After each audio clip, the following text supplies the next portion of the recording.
Yeah, you know what it is. It's your boy Hakeem Green, Channel Live and Direct. BDP all day, every day.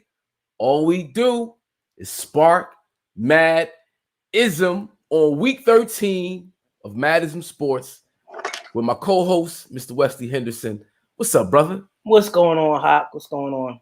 Ah, man, you know, we do what we do. We another weekend, you know, it's a lot happened last week, you know, so it's like today we're gonna have a lot of fun, man. We're gonna have a lot of fun.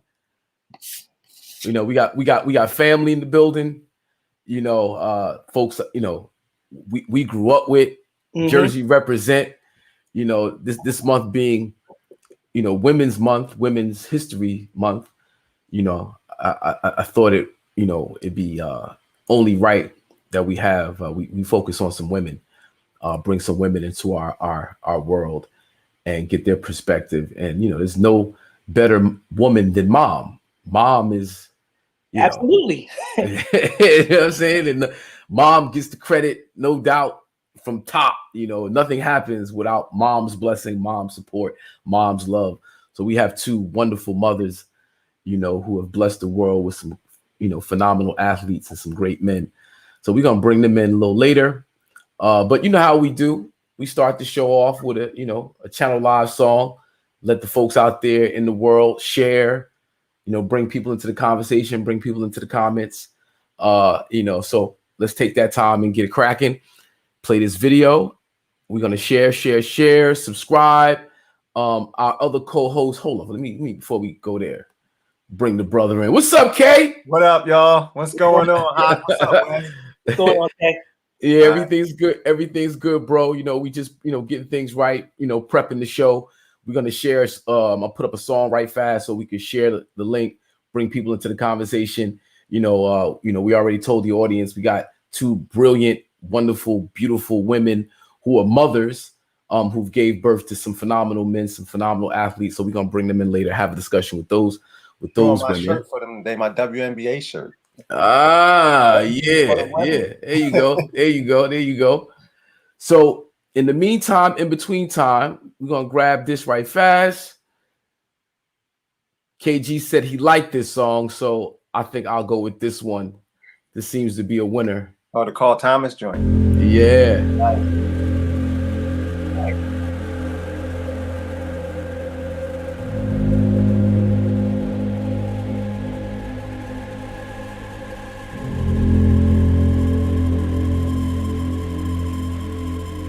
Relaxed social distancing and other mitigation measures they've put in place. The president's been itching to begin easing the nationwide guidelines meant to stem the outbreak and contain the economic fallout. Well, the weekly jobless numbers are out, and they are a staggering show of the early impact of the new coronavirus on the economy. Around 3.3 million people filed for unemployment in the past week, far exceeding the previous record from 1982. This goes out that I will use my right or the right all my to smoke, be. my I dabbles, believe that I'll choose my this fight papers. for the right to be free. Set up that I believe I'll treat tonight like it's 420. Madism in effect, hip-hop changed the game. Everybody smoke good, my grower changed the strain. I used to smoke for the thrill, now I do it for the pain. I stay pushing weight, I do it for the gains. It's like a revolution, Prince with purple rain. Purple kush, purple haze, like cheese in a maze. So I put lights in the tunnel, LEDs supply the rays. All we do is spark Madism, that shit is all the craze. Remember back in the days, trade bags of haze from the corner bodega. Poppy put it in some lays. It was rhymes in a cipher with blunts in the air. Then off with a shorty couch locked in a chair. My shorty look exotic, weed kinda rare. She said the weed was erotic with smoke in the hair. Isn't makes the time go by, life without a care. So roll it up, light it up, put it in the air. I believe in happy faces, yes, this is true. Love is just for special people, yes, just like you. If you're reaching for the stars, you know you can do anything you want to if you just get into. Then I believe that I will use my right or the right to be me. I believe that I'll choose this fight for the right to be free.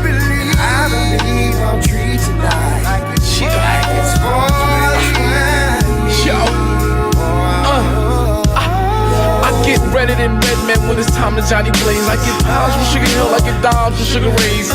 I keep the aromatic, it's a passion, not a habit. Akeem go with green, it's like carrots go with rabbits. It's so automatic how the weed gets lit. Duplicate the seed, clones get clipped. Hawk, what you puffin' on? I know that ain't the piff. Wedding cake and gelato, huh?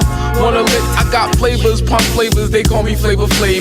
Gorilla Glue number 4 and Super Silver Haze. Afghani in the cough, sour diesel gets me off. I'm looking for a rental property, something like a loft, so I can grow these trees just in time for Christmas. Saint Nick with the gift list. I know you wanna hit this. Look for Madism when it's time to light a flare, then roll it up, light it up, put it in the air. I believe in happy faces, yes, this is true. Love is just for special people, yes, just like you. If you're reaching for the stars, you know you can do anything you want to if you just get into the groove. I believe that I will use my right for the rights we need. I believe that I'll choose this fight for the rights we need. I believe I'll treat you like it's 420, like it's 420. Cheer.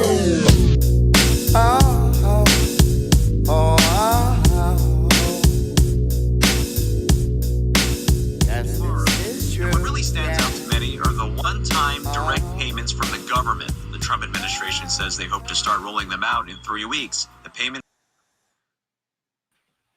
Yeah. That's how we doing it. That's how we doing it. That's how we doing it.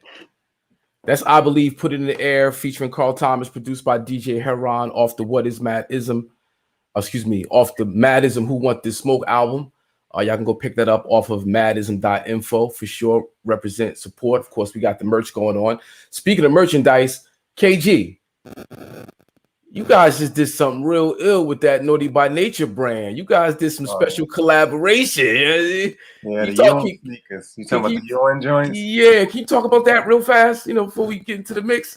First off, we reached out to a lot of the big wigs, man. Like I'm not even, the big wigs, the sneaker companies that everybody rock, the Adidas and their Nikes and the even Converse of the world. We reached out to them all. And basically, in a nutshell, they, turned us down and told us no.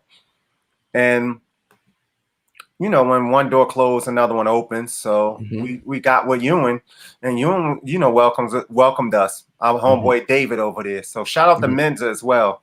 My man Menza and my man Jamal. With the link, they hooked us up with David over at Ewan. We sat down and talked to him, and he was just like, definitely, I like what you guys are already doing with your brand as it is. I think that it'll be a dope collab with us and you guys.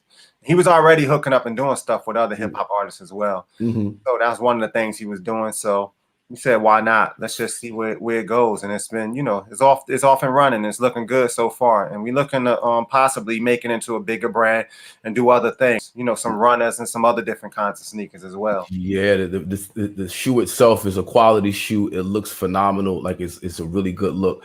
Congratulations to you guys. We talking about Patrick Ewing, man. So, it's legendary himself, Patrick. But I remember, growing up even too, like when Ewan, when the Ewans even first came out. So it's a classic shoe. The gray and the blues. Man, it was sweet. The gray and the blues was sweet. It's a classic shoe. Ewan's a classic, legend, and same here. We're classic hip hop artists. So us coming together only makes sense. Yes, sir. Yo, big shout out to you. So let people know where they can get the shoe, where they can see it and get it and, support. Oh, yeah, definitely. Go to unathletics.com and pick it up. It's not on the Naughty by Nature site. It's on Ewan Athletics site. So that's something that we did in conjunction with them. Yeah, that's so fly. Yeah, I saw it and I'm like, okay, I got to get mine. I reached out to Vin's like, yo, we almost sold out, Hawk. So I got to wait for, I guess, you guys to put it together again so I can put my order in and get mine because I'm just fire. Yeah. Unfortunately, they gave us a list at first. They only did a limited run of them, so it was limited even to how many we can get free. The freebies ourselves. I want to support. Like that's And no, that we list has support been that. going. It only was a couple anyway, so that list has been going, and the rest is, on their site. So we're gonna support over here. You're gonna get this dollar because that's what it's about for real. So speaking of Ewing, it was a great day today for Georgetown. Patrick Ewing, coach of the Georgetown Hoyas, caught a win as the number 8 seed against the number 1 seed in Villanova. Beat him at the line. Yes, that was phenomenal. You want to talk about that right fast before we get it going? Oh, I mean, absolutely. I mean, first of all, Villanova is the creme de la creme. They're 1 seed in the Big East. Yeah. I mean, the Big East is not the Big East of old, but you still got Villanova, you still got Georgetown. I mean, you got the new schools in there like Creighton. All the Catholic schools are in there now, Butler. But at the end of the day, it's still Villanova, Georgetown. And you see Villanova, Georgetown, you see Ed Pinckney, and you see Patrick Ewing. And fortunately for us, Pat Ewing was on the sidelines. So it's just a good look for the program. Overall, Jay Wright has already established himself, and Pat Ewing, been on the NBA bench for decades, and for him to get this job and put Georgetown back on the map is just a blessing. Yeah, definitely. That's definitely a good look for Pat himself and for the program. It's looking good so far. Mm-hmm. Yeah, and so it's March Madness. We're in the middle of the tournament, tournament season. The conferences are having their tournaments. I'm not gonna lie, I haven't really been, doing my due diligence with college basketball since the COVID lockdown. I'm kind of mixed in the shuffle. But I don't know if you guys got some comments right fast. Who should we be looking out for? Duke. COVID. They bowed out because of COVID. Hey Wes, real quick, do you think that's an excuse? Yes, absolutely. When you're 13 and 11 and you're Duke, you can bow out for COVID. Oh yeah. Oh, that's what you mean. Because they wasn't going. They had to win to get in there anyway, and I think they just bowed out gracefully. And they just said, it's not happening. And we can't lose in the ACC tournament to Florida State. Yeah, we're just gonna call this a wrap. We're 13 and 11. We're not anywhere close to any top 25, and we're daggone sure not going into the NCAA tournament as like a 13 seed or 12. You know what I'm saying? So and I think even beyond that, I think that was their even further of saying to NIT, nah, I'm cool. I'm not gonna play. They don't want to be in the NIT. Duke is not NIT bound. No, they're not doing that. So. Then you got Kentucky lost today too. They had a shot at the buzzer, and Mississippi State beat them today as well. So again, another one and done program. That's how they were doing things, and both those schools are going. Now the good news for Duke is apparently all those fellas that were at Duke, they didn't get enough shine, so they might all be back next year. So we'll see them for a second season, which I think a lot of these guys need anyway. And it's not really about for the college experience. It's for life, the life experience. They need to grow up, and part of growing up is getting in that tournament and taking your lumps, and that's how you kind of grow. And a lot of guys we know today are they made their hay being in the NCAA tournament. I remember we were in college. We would like get a player that we liked that we didn't even know on some corny school like Coastal Carolina, and start calling his name out in the gym, see who's really watching the tournament. And that's what the tournament is all about, people making the name for themselves. Definitely. And I mean, it's an exciting time, especially when March Madness rolls around, man. All those games. And like you said, Wes, like it's time for, it's a stage for these, for these people to hit that national stage, and for people to start, like you said, calling out their name and just, realizing who they are. And even for the NBA, to really say, oh, wow, okay. He might have been a little blip, but now it's that it balloons out from there. And they really, really start paying attention to that person. So it's a lot of, look at even Gonzaga is a beast out there, but they struggled yesterday too. It's just, you just never know, man. And then when it get down to the tournament and it's one and done, all it takes is missing a couple of those threes you normally been making, and you're out of there. Yep, somebody do like this, like, oh snap, we bleed. Oh, yeah. So all right, because this is actually kind of dope segue, to our guest, because one of our moms is the mother of Jayden Springer, phenomenal guard for Tennessee Volunteers, who's doing some great things. So let's bring them in and talk basketball with the ladies, if y'all don't mind. Okay, definitely, let's do that. Yeah. So let me see how you get down here. First up to bat, we got our sister, Mrs. Barbarita Springer, family from East Orange, New Jersey, and I'm gonna bring up where Essence is. I think she's in the building, but she's away from the camera, I think. So when she's ready, I'll bring her in. But hey, Reed. Hey, how y'all doing? Yeah, there we go. What up, Essence? Oh, she in Jamaica. Off. Hence the attire. She's just styling on everybody right now. No, I moved. My bad. I moved. Apologies. Oh, you moved to Jamaica? Hi. Let's keep it on topic. Did you move to Jamaica or you just visiting Jamaica? Auntie? She moved to Jamaica. Wow. Boom. Wow. Big move. Entrepreneur out there. Nice. Essence Bembry, Mrs. Essence Bembry is the mother of DeAndre Bembry, who now plays for the Toronto Raptors. So we have two experts at the game of basketball, college and pros, and these two are also related. So, Barbarita, I'm gonna let you just introduce yourself, talk about your history, and how you got into following basketball, because your basketball knowledge kind of precedes your son's. Hey everybody, I'm Barbarita Springer. I am from East Orange, New Jersey. Love East Orange, New Jersey. My brothers played basketball, cousins. I was a statistician in high school. Just love basketball. And in East Orange, our parks were off the chain. We didn't have these gyms like some of these kids. So basketball was just a big part of my upbringing. And so that transitioned over to me marrying a baller. Gary Springer, who's out of Harlem, and he's a New York legend, as they call him. And then we had some ballers, and so that's kind of how it went. And the youngest that's playing right now is Jayden Springer. He's out of the University of Tennessee. And so, SEC tournament start tomorrow. And so I need all well wishes, good vibes, and prayers. Go Volunteers. Go Volunteers. Bucket time. And then I'll mention too. I'm about to flex a little bit because that's my first cousin, even though I'm her firstborn. Yeah, Essence is my niece. Was my daughter at one time. She was always around. Oh, little history here. Hakeem was her crush when she was little. So, let me just go ahead and put that out there. You gotta be blushing over here. Those who are watching, please like and hit share. Bring everybody in. KG is like my brother. We lived a block apart at one time, and Hakeem, we done slept in the same bed together. That's like my blood brother. So a lot of history here. No doubt. Now you said Essence is your niece.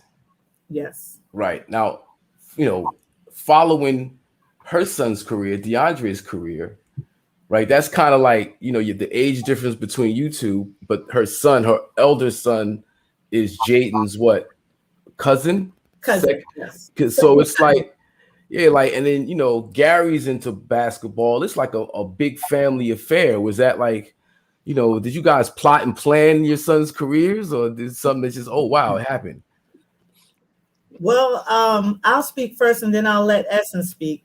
For us, I tried to keep Jaden out of the AAU stuff. I just felt like he wasn't ready, and, I wanted to keep him out of it. I didn't feel like doing all that traveling, and actually I just couldn't. He, asked to play basketball at 4 years old.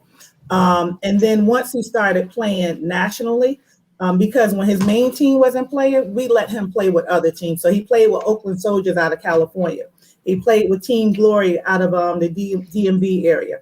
He played with Coach Francis, who, just pulled the best teams together and played. And then he played with a team called We All Can Go, who played all over the country. So if you go back on YouTube, you'll see him in 5th grade.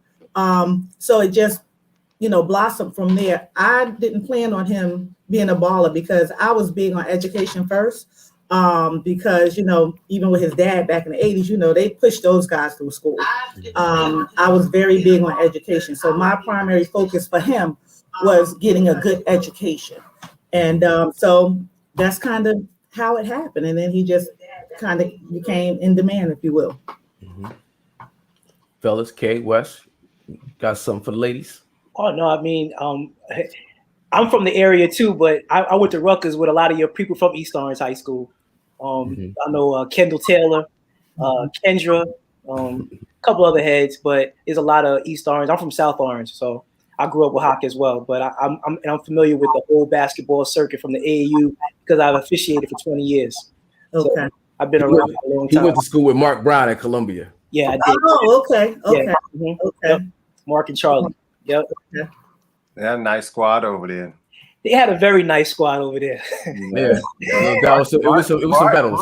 Mark was nice. Yeah. When I was there, Mark Gray was at East Orange, was it? Yeah, that's right. Mark, he came out 86. Yeah. That was like the night to be at a basketball game. You know, when Columbia played East Orange. That was it. Earl Flanagan. Earl, Earl. Absolutely. Yeah, it was some battles back in the day. So Barb, like, what was it like with him? Like, even like with what was the process like far as college? You know, as it started going on. What's up, Art? Big Dan, what's going on? Big Dan in the house. Yeah. Shout out Big Dan. That's another one. What was the process like, Barb, like with the college, like far as college, like choosing colleges? What other colleges did you have that was coming after Jayden, like starting off? Oh man, he had so many colleges after him. It was really unbelievable. It was just a total blessing. When did it start?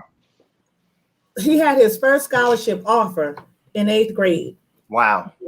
And he played at a little school called Lighthouse Christian, but they played up against some of the top competition. A lot of those guys, you know, quite a few. I know at least 10 of them in the NBA now. So he was playing, you know, against, you know, varsity guys as an 8th grader. So it started from there. And then from there, it just picked up. And that just kind of blew my mind that it would start so young. And so, yeah, that's where it started from. It's interesting you said that you didn't want him to be in AAU, and he still did his thing. So what made you make that total decision? Because pretty much the basketball circuit now, high school doesn't mean as much as AAU does, the way the system is now. So I'm curious to find out how, like, what he did different, and he still was successful. That's a good question. What happened with Jaden? He got tired of playing locally because we let him play locally. He got tired of playing locally. He said, "Mom, I'm tired of playing the same people." Because of course my husband was like, "Let him play, let him play." I'm like, "No, I'm not ready. I don't feel like." And I actually didn't think he was good enough yet to compete nationally. And so he just said he was tired of playing, you know, against the same kids. And so, you know, Gary said, well, his development can get stagnant if he keep playing against the same kids. He's dominating these kids. He need to go outside the area. Mm-hmm. And then from there, I said, you know what? I'm gonna let him play. And then he went with a team called We All Can Go, and that opened up the floodgates. Okay, good stuff. Essence, can you hear me? Yes. Yes. Your story is extremely your story is extremely interesting. You know, if you lost a son, and you're you know, DeAndre being so prominent in basketball in the area, right? You were able to use a lot of his energy for some activism. Can you talk about your personal history in the game, and you know what it means to you and your family to be able to do a lot of these other things that are important to the community?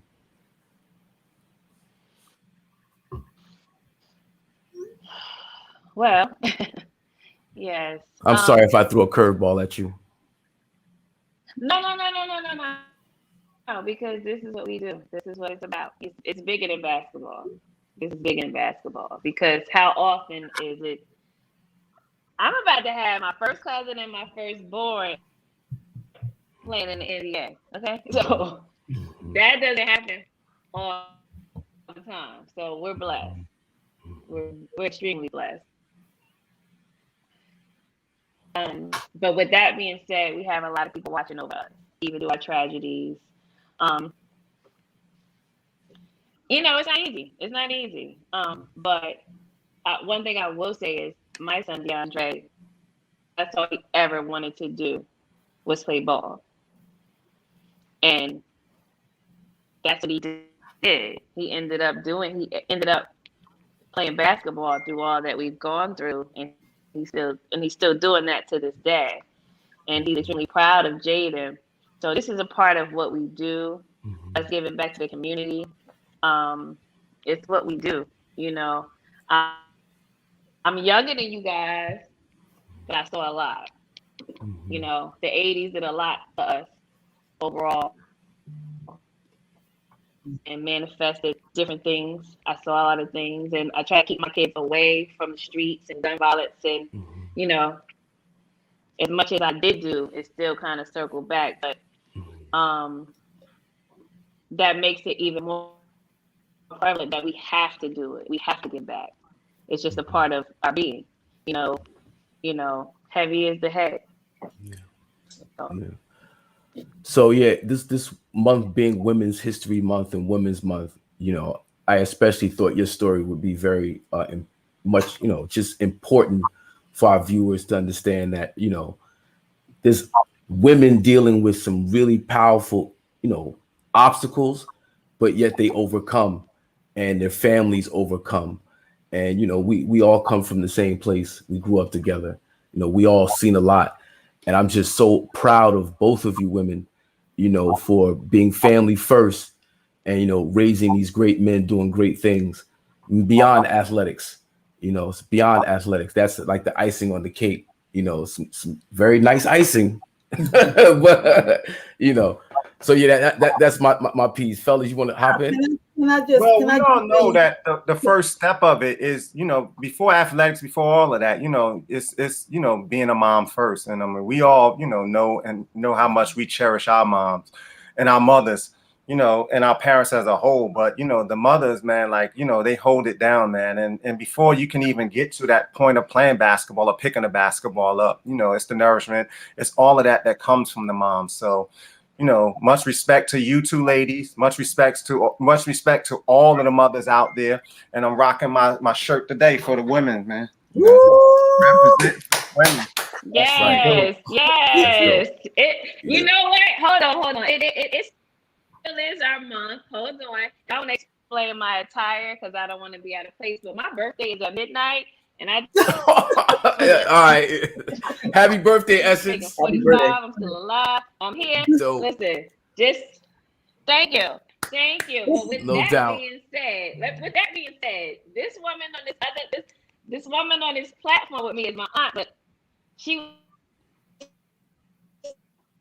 I think you're breaking up. Yeah, I thought it was just me. I didn't know if it was everybody. Yeah, it's really that's that weather. The weather's so dope where she at that it won't let you got like Jamaica not allowing you to be great right now, Essence. Is she moving? You got to stop moving around. We missed everything she said. Okay, well, Pearl, what's up, Pearl? Okay, you got to stop moving. Can you guys hear me now? Yeah, start all over. Moving. Can you hear me? I'm not gonna move. Yeah, I was getting hyped. Okay. Because this woman on this panel, I've always looked up to her. Right? I waited for her. While y'all was at White Castles, after whatever, she brought me 2 burgers. I waited for her in her bed. Okay? She told my business early. Whatever. She go moving. But my point is, you know, I had my child at 18, you know, and yeah, I guess he was supposed to be here. And, you know, yeah, so Jaden is much younger than DeAndre, but we kind of leveling up now, you know.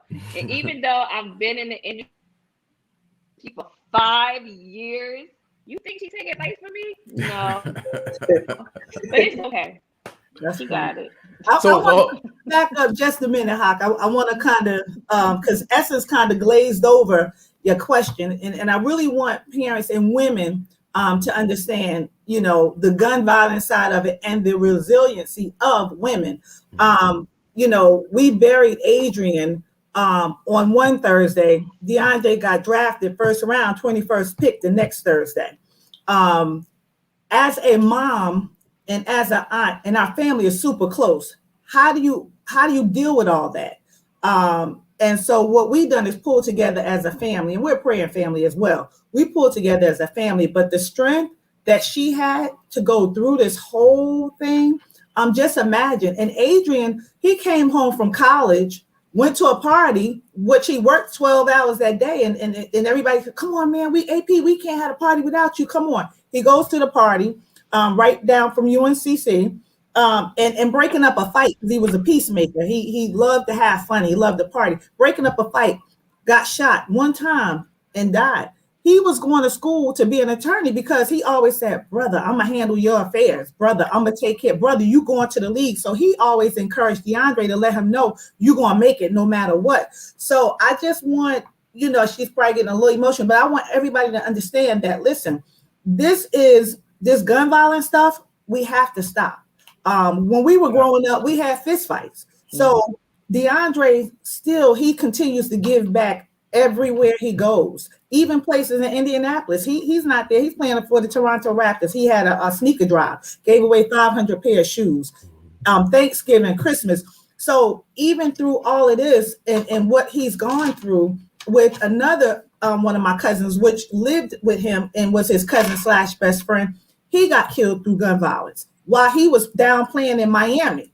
So imagine what he's gone through mentally, in the league, and then got hurt, and physically going through all that he came through and still continue to bless other people and give back and very selfless. So that means his mother instilled something in him. I hope I had a little part just by him watching me being the aunt. But I'm sure you have a lot, Reed. I just want everybody to understand, even with that smile on her face and her giving herself and her time along with him, just know that, the pain that came with it. And it's still a process that our family go through because, I think right now, God, I wish Adrian was here because I know he would call Jaden and be like, yo, Jay, don't worry about that game. You good, man. Don't worry about it. Like he would tell DeAndre, you're going to be straight. So understand that gun violence is real. What our family has gone through is real, but we're still standing. So that's something that I kind of wanted to get out there because she kind of glazed over it, but it was a situation. So that was important, and I could definitely see the touchiness of it. I'm sorry, Essence, if I put you on the spot, but I think that it's important for people to understand that we see these ballers on the court. We know they got these but there's a life beyond just what you see on TV. And people are dealing with tragedy and overcoming obstacles in all shapes and sizes, and it's us, it's our family. Now, this show is so important because we are all family. We all grew up together, and here we are, so I just think it's good for the folks out there to see. Yeah, it's definitely, like when it's definitely stories behind everybody and everything that's out there, man. And once you peel back the layers, you get a chance to hear these stories and see these stories and learn of these stories, which are, compelling, man. And I saw something where he wore 95. That's why he wears the number 95 for that too, as well. Yeah. So I saw that, Yeah. So yeah, man. 95. Yeah. Yep. So let's talk basketball. Oh yes. Yes, let's talk basketball. I have a lot to say. I heard I'm telling you, I'm gonna talk basketball about DeAndre because I caught him. Temple's one of my favorite schools, and I caught him during the tournament because that's where stars are made. And whoever taught that brother how to play, he put a tear in my eye because it was old school all day, and he was getting buckets like no problem. And I just loved it. I was like, this dude been playing with some people my age, and he just brought his own little flavor with his at 20 years old, 21, 22, and he was just giving people work in the NCAA tournament, and it was beautiful to watch. And by himself too, because he didn't have really too much help. He didn't have a lot of help, but that was my introduction to him, and I was like, "Who is this dude right here?" He's from the Jersey. Wait, can I say something? Coach E. Can I say something? Absolutely. Listen. Oh yeah, hold on, back up. So I moved down south, followed everybody down south. So I was living down south, raised my kids down south, and then I said, "I'm leaving. I'm going back to Jersey." Everybody. You're crazy, blah blah blah. And when I came back to Jersey, everybody thought I came basketball, but it was really personal. But my son took off within a week. He was in the paper. I said, "Oh, this is a good homecoming." My third grade boyfriend reached out to me. So it was a good homecoming for me. Listen, I swear. Oh my God, I loved it. But it was great to come home. A lot of ups and downs. I would love to talk to moms and dads about that experience. I went through a whole lot. How many times I called Barbarita? A lot. But you know what? How many times I called Gary? A lot. But guess what? Look where he is. God just does not make mistakes, and that's what I believe. Mm-hmm. So from St. Pat's to what was his? But here's what I'm saying. So he started with the Charlotte Nets in Charlotte, and then he went to St. Pat's and he played with the They had a team that summer, which advantage. DeAndre was so mad at me, but anyway, CP3 wanted him that. Yeah, I'm like, listen, you playing here. We're not going back and forth. You're gonna play here. He was mad. He was so mad at me. All my friends are doing this and that. Well, you're playing here. And then the next year, he played with Sports Year for a year.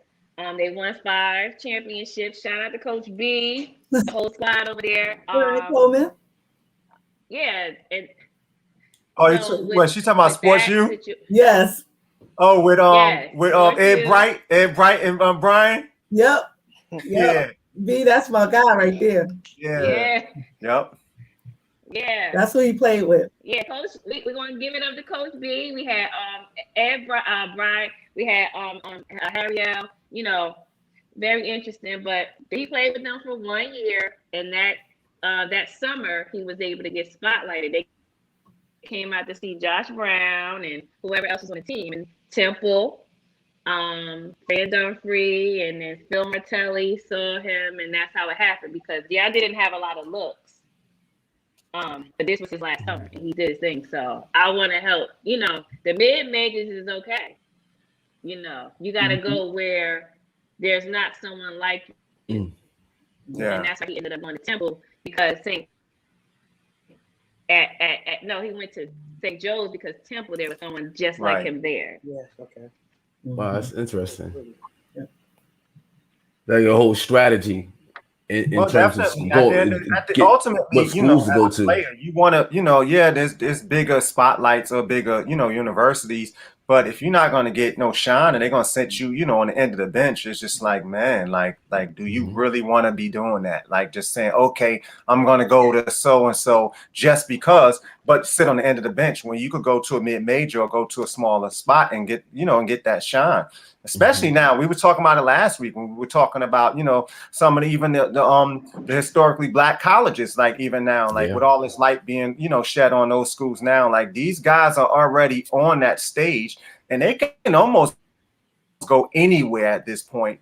And the light's going to follow them at this point now, because AAU has put so much, you know, light on these players that when they're coming up, like how you said, Barb, they were on Jaden in 8th grade already. So the light's already on them, and it doesn't really matter too much, you know, especially now, where they really go. I mean, it does, it can, but not really, because if you got the talent, you know, the light, like I said, the light's going to follow you, especially if the opportunity presents itself more than those other big schools do. Right. And social media plays a huge part in all of this. Huge. So, well, how do you guys navigate, you know, the amateur versus the professional, you know, especially when, you know, these players are generating so much revenue, especially at the college level, but across the board, there's so much of how is it to walk that tightrope? It's interesting. Be a little more specific with your question, because this can go so many. Yeah. Well, you know, we know these players just by it's amateur sports. But there's so much revenue being generated that it's not really amateur sports, right? Oh, okay. So right now they're dealing with that name, image, and likeness thing that's going on right now, right? So, you know, everybody's saying these kids should be making money because, as we know, the NCAA is making crazy amount of money off our kids, right? Mm-hmm. So they were supposed to vote on it in January and look at these kids making money off their likeness and image. So of course they pushed it back. They don't want to lose that revenue. Let's just be honest. They don't want to lose that revenue. Mm-hmm. So for the college kids, you can't sell a T-shirt with your kids' face on it. You can't make any money at all off of your kids, but these coaches are making millions. Mm-hmm. You know, and they look at this scholarship as being enough, and then they give them a little stipend every month. So they're looking at that as being enough. Well, we know that if a kid walking by and see Jaden see a number 11 jersey being sold for $85, he doesn't get any of that. His family doesn't get any of that. So at some point, would you know, and I don't want to take this conversation into a totally different direction, but at some point, the NCAA is going to have to let up, because now you have these kids that's going to the G League, that's out of high school. Sharif Abdul-Rahim is doing a great job with the G League. Then you have now, Overtime. Now they're coming up with a league where they're taking kids 16 and up. So basically, these kids are going to forfeit high school. So these kids are looking to make money out the gate. You know, I thank God, and I've done an interview, and they asked me about Jaden going to the league, you know, being a one and done. And I said to the guy, I said, you know, and it was a Caucasian brother. I said, you know, I don't mean any harm or disrespect, but Jaden's not playing to get his family out the hood. I said, so if God willing that he is a one and done, you know, I'm excited about it. I'm gonna say, let's go, you know, because guess what? A part of his scholarship, he can go back and get his degree at any time. So let's go ahead and make the millions first, and then we'll get some summer classes going and some online classes. I'm sorry. You know you spitting them bars right now, right? Yeah, that's what I said. It could go in so many ways. She just spit a bar. She said, hold on. No disrespect. And then you also have the overseas, you have the overseas element of it too. You know, like people they're going overseas, like Barbarita said. I mean, people are foregoing college and just saying, you know what, I can find different ways and just make money and just move up now from the gate. You know, so and right now overseas is kind of on hold because of this COVID stuff. Right. So, you know, like I had a friend, her kid was supposed to go over in China and play. Completely shut it down. So guess what? He's stuck in limbo because he didn't go to college, and so basically he's just training right now. And I don't know where that's going to go, because then you'll have people in your ear saying, you know, I can train him and make him a pro. I got contacts. I can get him in the G League. I got this. And that may not necessarily be the case, you know. And parents have fallen for it. So this whole thing with making money.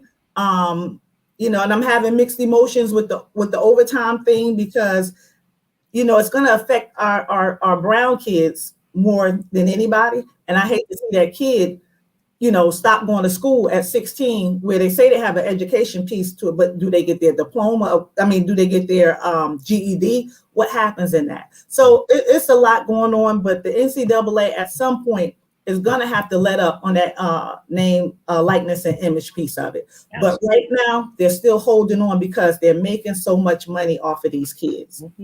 Can you guys speak on even like, because a lot of people seem to think, no matter what it is, even, you know, with us with music, you know, a lot of people seem to think that once you get a deal that you're in there and, oh, life's great now. Can you guys speak about even the you know, the struggle once you even get drafted? Because I even know DeAndre, like when he came in first, he had to work his way up still. He had to start in the development league first and then come up and work his way up to even get up to those points. And can you talk about that side of it? Because people seem to think, oh, well, it's just done. I mean, I've done it and I'm drafted and oh, it's all gravy from here. I ain't got to do nothing else. Can you talk about the continuous work that you got to keep putting in? Yes, I can. Okay. So he was drafted 21st, 2016. Like Auntie Barbarita said, after Adrian's passing. 21st, that's pretty good, first round, you know, for someone that's underrated and all that. But he was drafted to the Atlanta Hawks. So he was sixth man in his position with the Atlanta Hawks.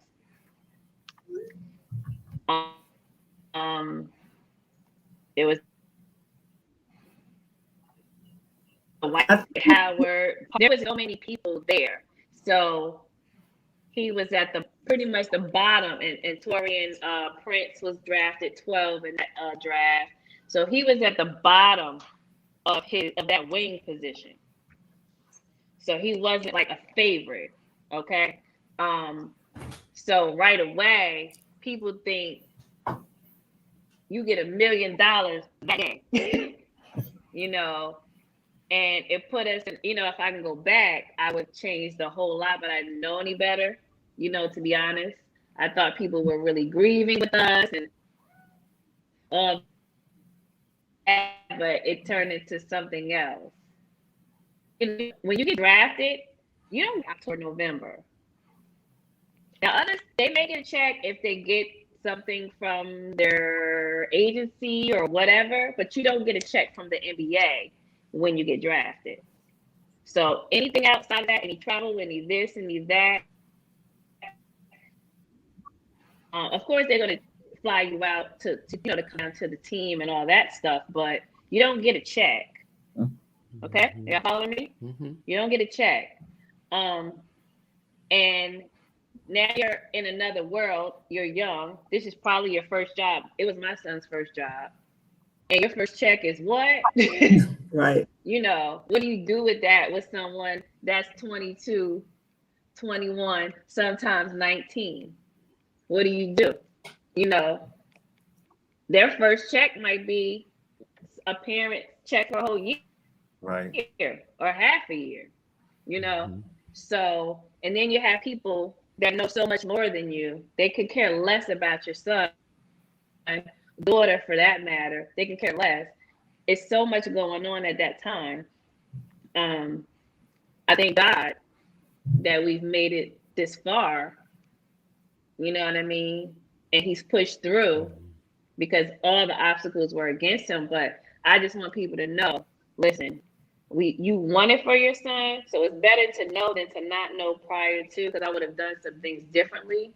But I'm glad that I did, because I had to shut down. And I think a lot of people think I'm probably mean right now, but I had to shut down and shut people out because, you know, you don't know what's going to happen. The 4 years, a lot of players he started with, they're not even playing anymore, or they're overseas, or they're whatever. You know, so you have to pay attention to that and be humble and play your position. So I can go on and on about that. And I think you touched on the G League aspect of it.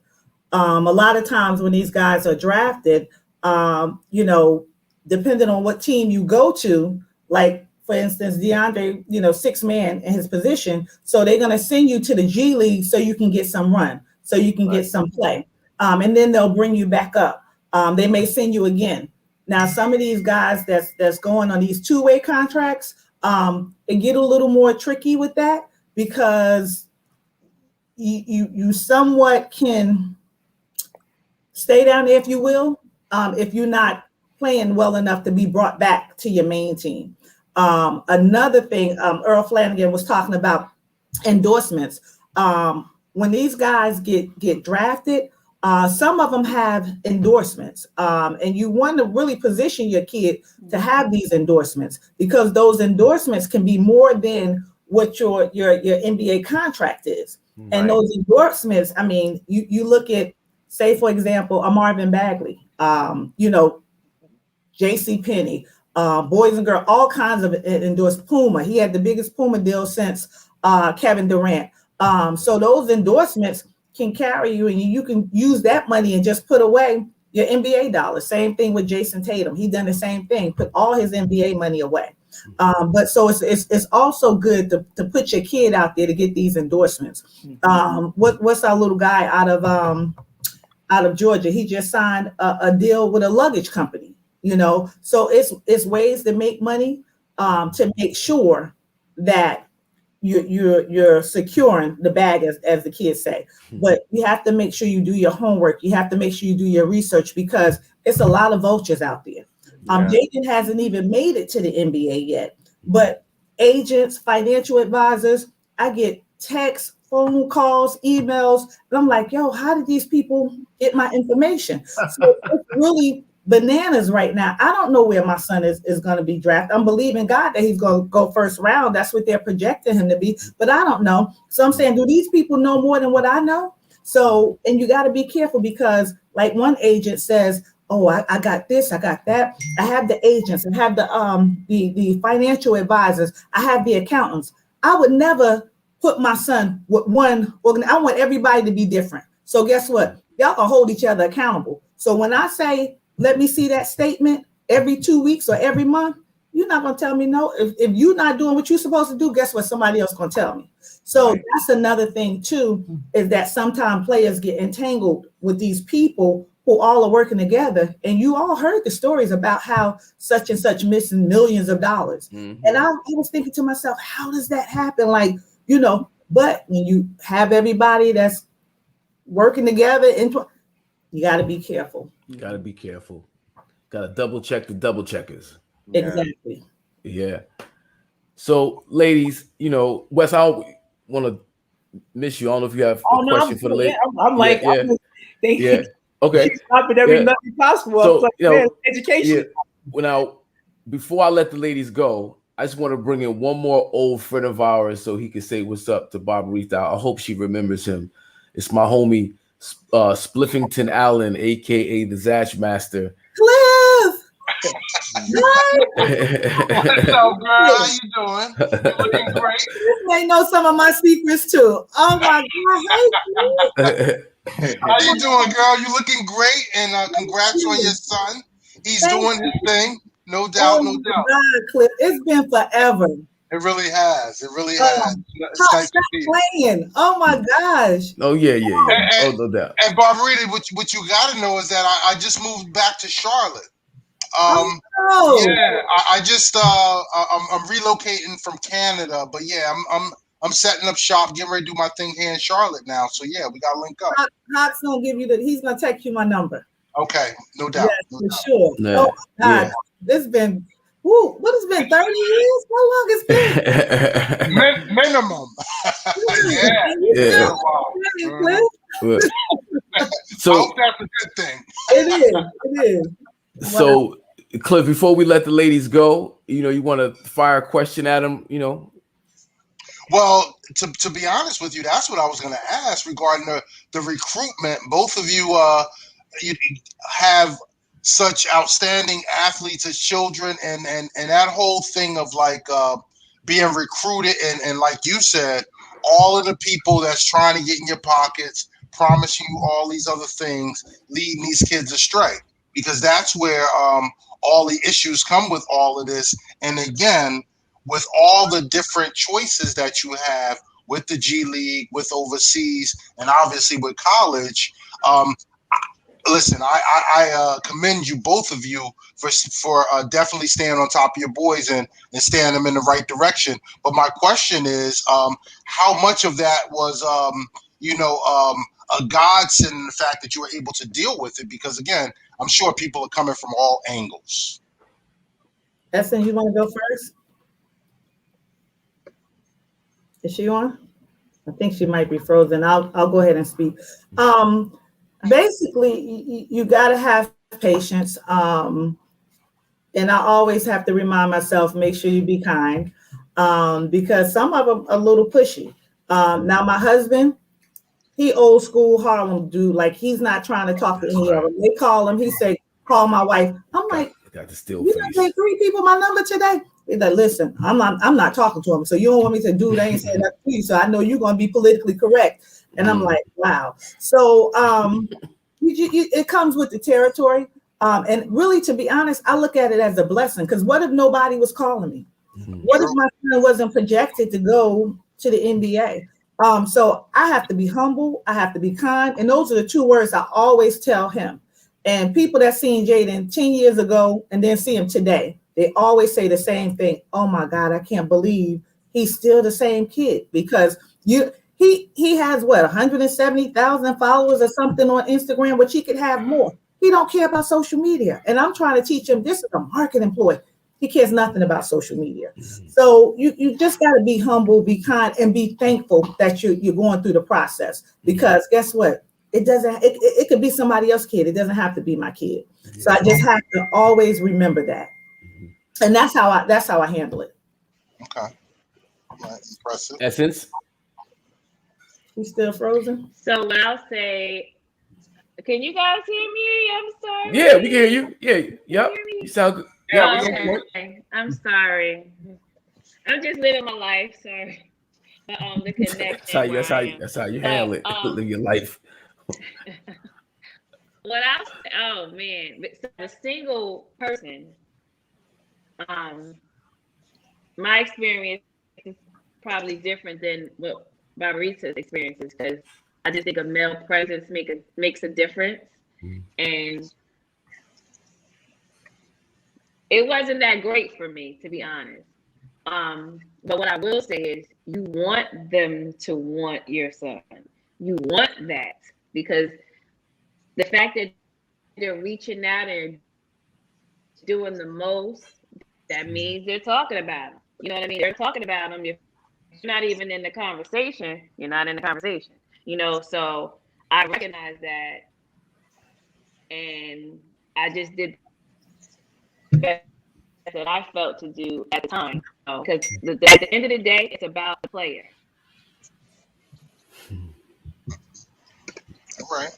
Agencies will treat you as if you work for them. No, you work for the player. Our biggest thing. You want it. Sometimes it's over the top, you know, but you do want it, because otherwise, like, it's only 60 spots and it's only 30 spots first round. Come on. That's right. Yeah. What are we doing this for? Like, why are you even, up and down the highway on the plane and packing this and oranges and Gatorade and calling out of work and all of that stuff? You know, at the end of the day, this is what they want. The NBA is top tier. Yeah, so you want it, but you just have to be mindful of who you're interacting with. Be gracious, be kind, and be yourself. And I think that's what I did. And just thankful. Yeah. Well, ladies, I appreciate you. I know brothers appreciate you gracing the IZM Sports platform. Something that was imperative that we did to salute women. And I can think of, no two better women to do this with than you guys, because you guys are connected to professional and, collegiate athletics, have a legacy with athletics, and you guys are doing some great things. So I appreciate you for joining us. Wes, K, I want to salute the ladies. For coming out, like Hawk said, this is celebrating women, and you guys did a hell of a job, especially coming from our Essex County area, representing the right way. Beautiful stories, and I'm appreciative that you guys took the time to share with us. Ditto.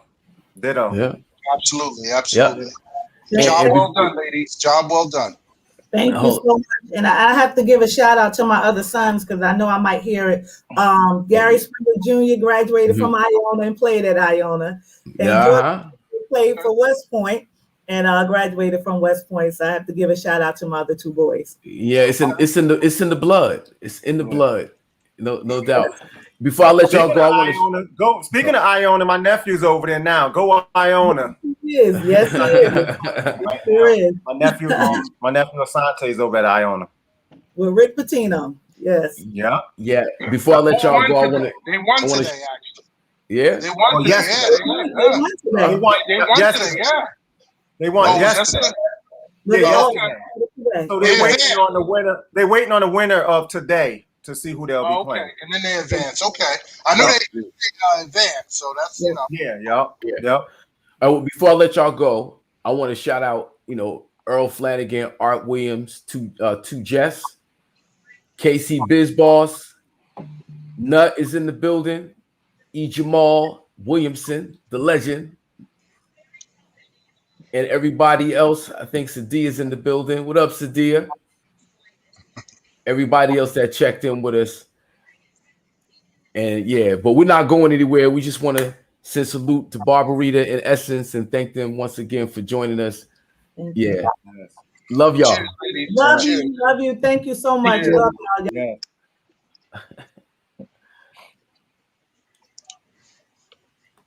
Yes, sir.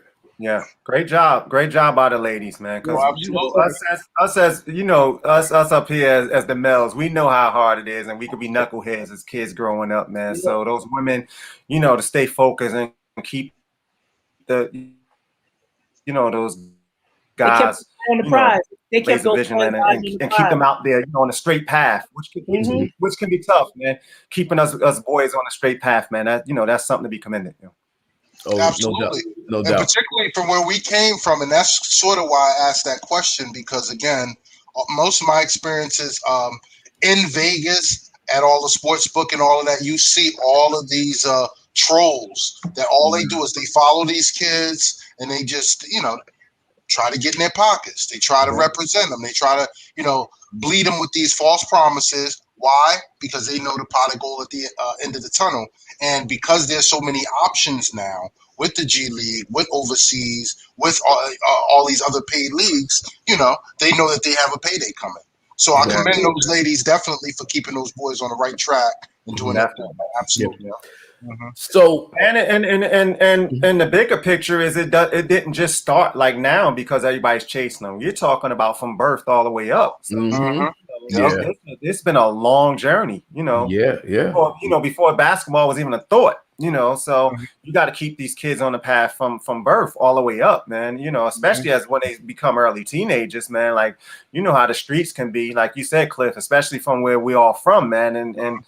It's just rough out there, man. And like she was talking about with the gun violence and these guys now, man, it's tough in these streets. And you don't even have to be a guy in the streets nowadays, man. It just, it's just bullets are just flying out here, man. Right. So no doubt. it's just tough, man. You gotta count yourself lucky, be blessed, and hopefully just try not to be in the wrong place at the wrong time, man. That's really it, man, to be honest, because you could be on a straight path and just be in the wrong place at the wrong time, man. Time. That happens so much. Yeah. I always been telling even my sons, man, growing up, I just was like, man, like one of the main thing, man, is watch what cars you're gonna get in, man. Y'all starting to drive now. Watch who get in your car with you. And what they're into and what they got on them and what they're doing, and watch what car you guys are getting into as well, because it don't necessarily even have to be you. You can just get in the wrong car. Get in the wrong car. Yeah. Absolutely. For real. So a big shout out to Tasha Jackson, another East Orange alumni. And Bullets Gotti just checked in, the next generation representing, no doubt. So let's switch gears because like I said, in the last week, a lot has happened. Especially in the NFL, and so I'm gonna hop out 1 second because I gotta prepare something, especially for KG. But Wes, if you want to take the steering wheel right fast, we're gonna let Cliff take the steering wheel because he got that Cowboys hat on. So Cliff, you take the steering wheel. Like, how you feel now that you got your quarterback over there, man? Well, I was very, very. I was concerned, but I was more disappointed in Jerry, to be honest with you, because Jerry always take care of his people. You know what I'm saying? And Dak did more than enough. He balled out from day one. He got underpaid from day one, and he had to go through all of this. But he basically pinned him into a corner. Dak was in a no-lose situation, so ultimately Jerry had to do what he had to do. And I'm glad it finally happened. And even the way he structured it definitely gives us a little leeway to maybe in the next couple of years sign a couple people, shore up the defense, and maybe contend. Because the NFC East we should definitely win, but to contend for a championship, we need a defense. We need some pieces there. And the way they structured the deal, all that he's getting paid now is not accounting towards the cap. So he did a good thing. He basically saved himself because Dak was going to make the money just because he was franchise tag. And if he was going to be a franchise tag again, that was over $50 million. So now it was just a matter of how he wrote the deal. So I feel really good about it, Kay. I definitely feel really good about it, yo. Listen, it was way overdue. I was getting tired of I just hate all the narratives that we keep hearing. Once you go Dak, you don't go Black.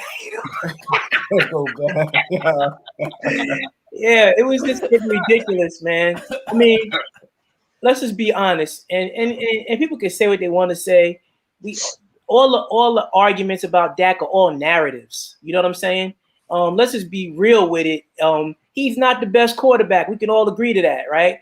But all the stuff that they tell you got to be a quarterback, leadership, people running through walls for you. He throws touchdowns. He got a winning record. He does all that stuff. So the fact that he couldn't get paid was really disgusting in my view. Whether you like the Cowboys or not, take the fandom out of it.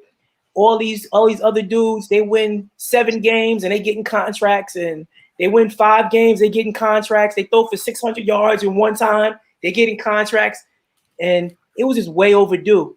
So I'm happy for him. I don't think the Cowboys are going to do anything, but I don't like the fact that they're saying now he got to win a Super Bowl.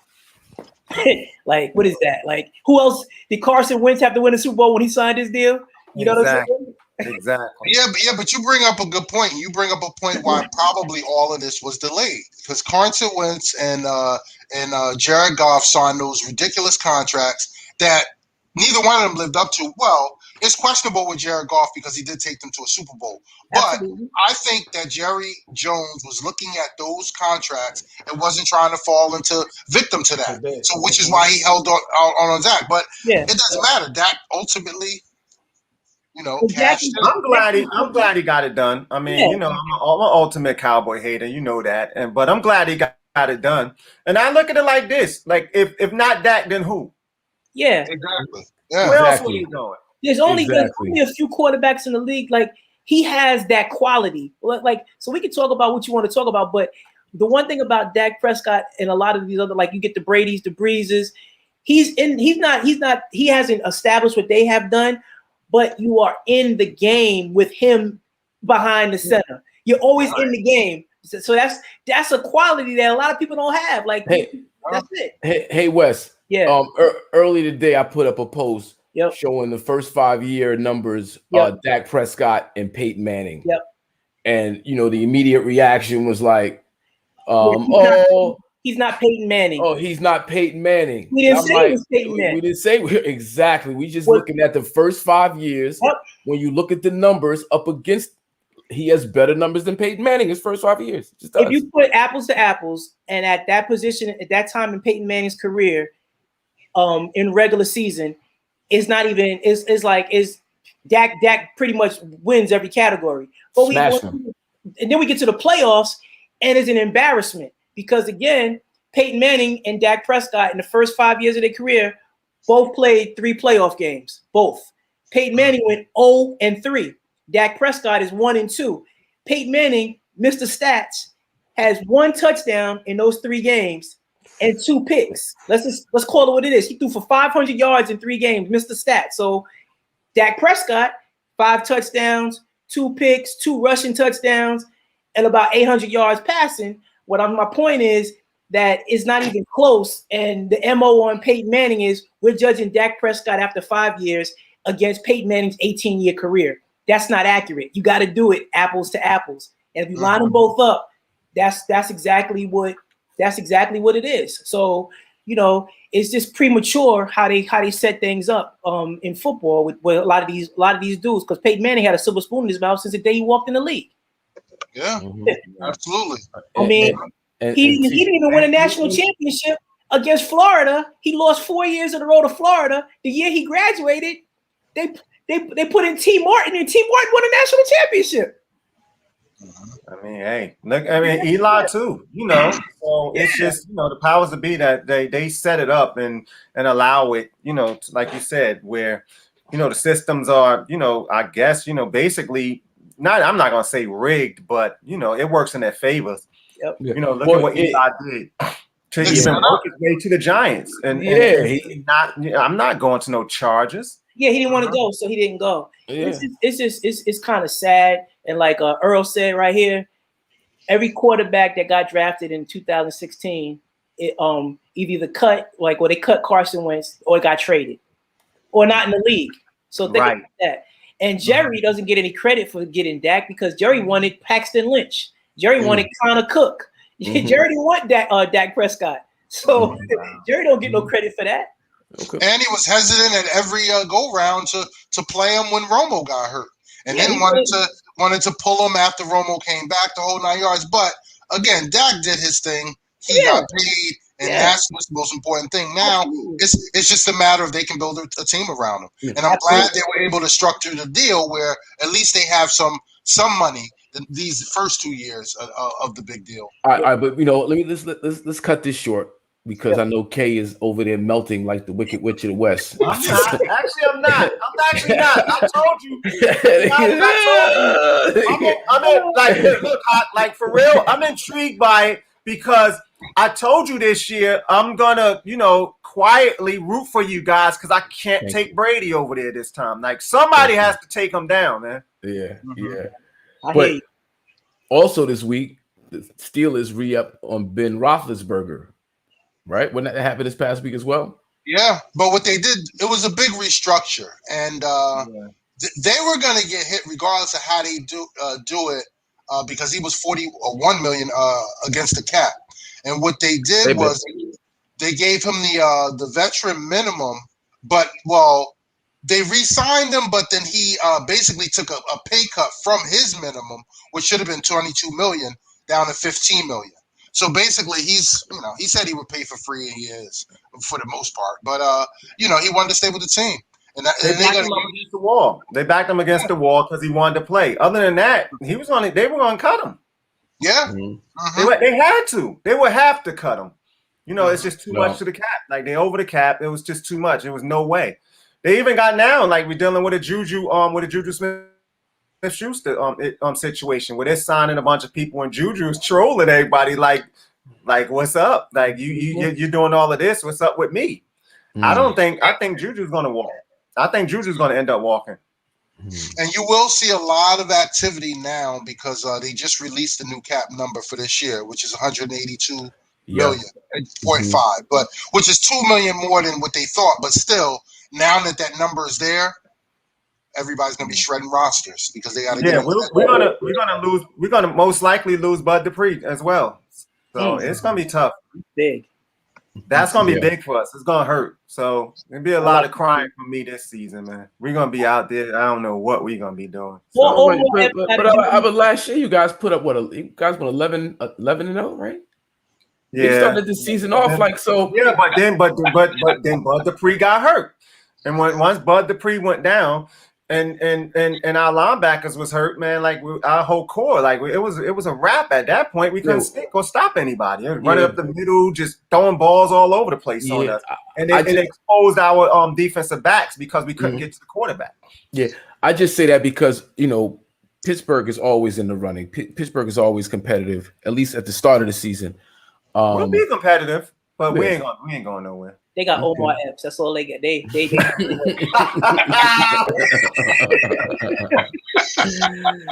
Yo. So, all right, Wes, what else we got on the rundown? It was a few things we let's congratulate KG on his fabulous selections of his All-Star team because I think his team had 170 points. As I calculated it, when Hawk told me his number at 88, I was like, well, I ain't got much to beat there because I'm good money. But KG had 170. Cliff, we got 170. No. KG had 137. I thought you said 170. Yeah, I messed up. It was 137. Okay. Yeah, I had 122, and then I think Talk didn't tell me what Cliff had. But it was kind of funny. I was like, man, I looked at the rosters on Sunday and I saw people not dropping out. I knew Embiid wasn't playing, Booker wasn't playing. Yeah. And those are two of mine, and I only replaced them with one. But it was a good game, though. It was a good game. They made it entertaining. Yeah, it was definitely a good game. Yeah, it was a good game. I like it. I like the game. It was a good one. Yep. What do you guys think about the dunk contest? Did they have it? No, I'm just Wow.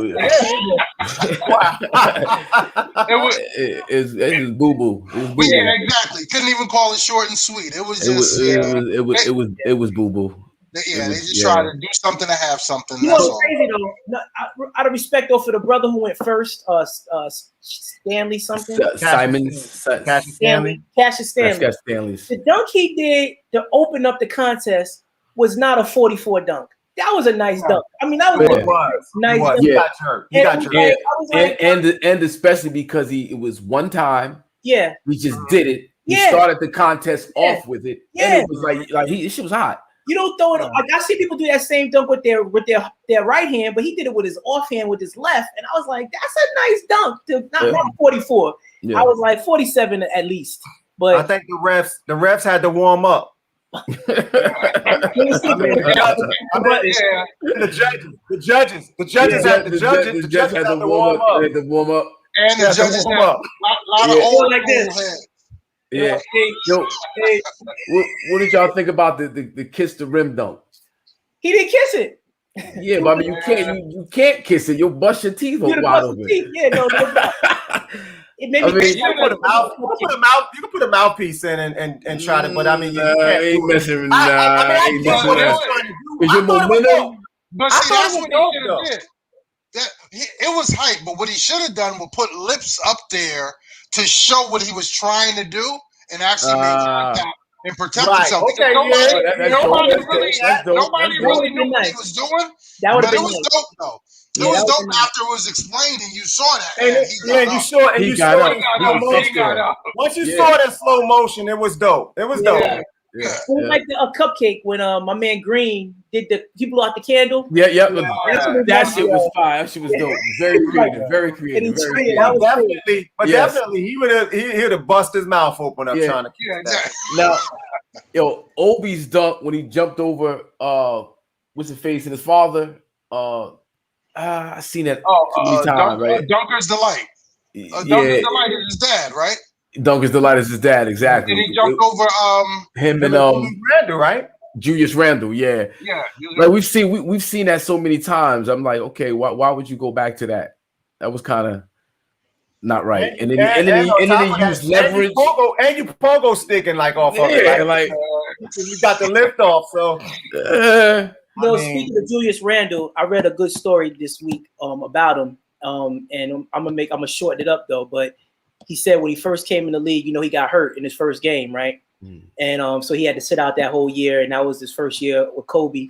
And then he got healthy for the second year, and they were on the road. And he's from Dallas. And the first game they went to Dallas, he was excited. He said, most of the time when you get to your hometown, you want to show out, you want to get with your people, all that stuff.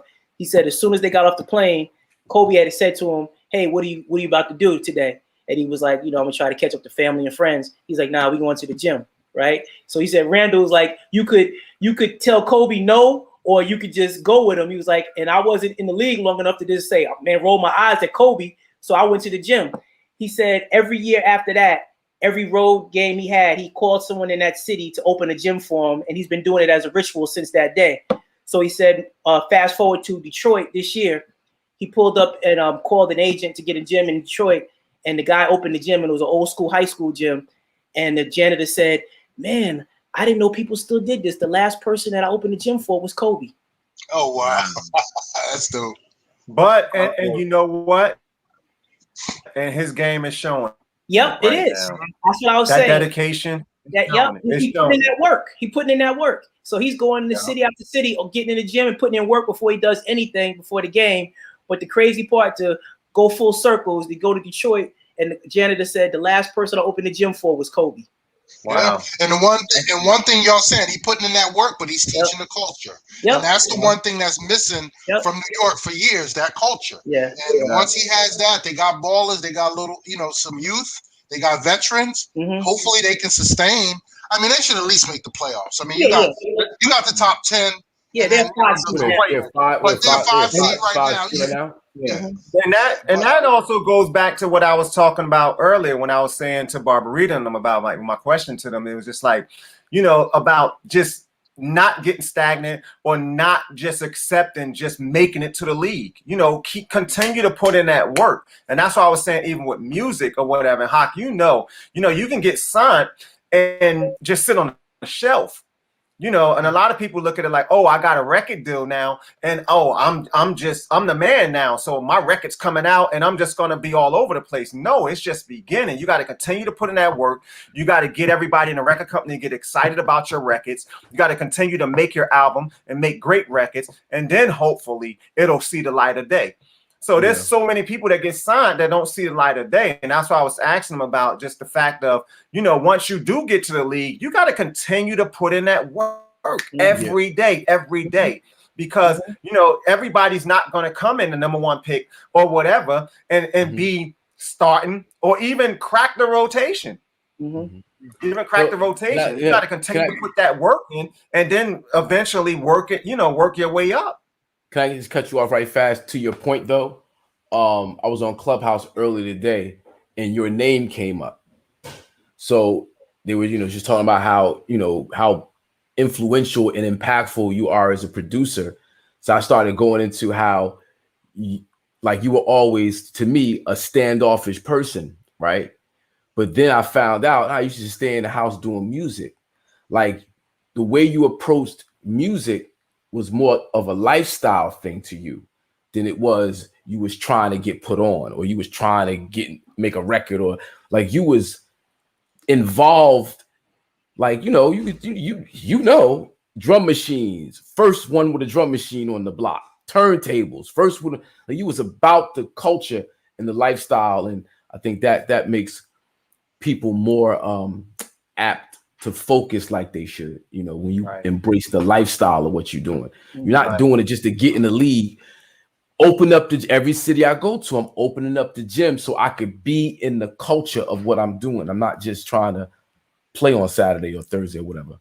Yeah, man, you gotta love it, man. And I'm like you just said, that was a good, you know, story of what he talked about, man. And it's shocking that the last person was Kobe. It's basically like these guys are, you know, they're complacent now. Like where it's just like, I mean, yeah, we do have COVID and all that stuff, so it's a little tougher now.